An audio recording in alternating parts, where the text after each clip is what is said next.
महानगरपालिकेची सेमीफायनल म्हणून ओळखल्या गेलेल्या खूप गाजावाजा झालेल्या बेस्ट पतपेढीच्या निवडणुकीचा निकाल लागला आणि दोन ठाकरे बंधू एकत्रितपणे लढत असलेल्या या निवडणुकीमध्ये ठाकरे बंधूंचा दारुण पराभव झाला. म्हणजे अक्षरशः भोपळा देखील त्यांना फोडता आला नाही, शून्यावरच ते बाद झाले आणि इथेच खरं काय आहे ते जनतेला कळलं. आता पहा, गेली 9 वर्ष शिवसेना उभाटीची सत्ता या बेस्ट वरती आहे, परंतु झालं काय, बेस्टच्या कामगारांना गेल्या कित्येक वर्षांमध्ये देशोधडीला लावण्याचं काम या उभाटा शिवसेनेने केलं होतं.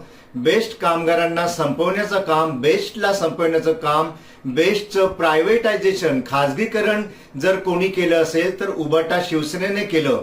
बेस्टमध्ये प्रायव्हेट प्लेयर्स आणण्याचं काम शिवसेना उभाटाने केलं.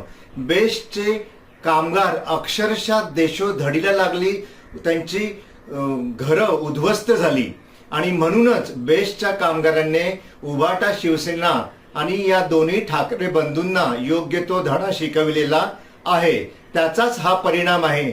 यावरून पुढे येणाऱ्या मुंबई महानगरपालिकांच्या निवडणुकीचं चित्र आता जनतेने स्पष्ट केलेलं आहे.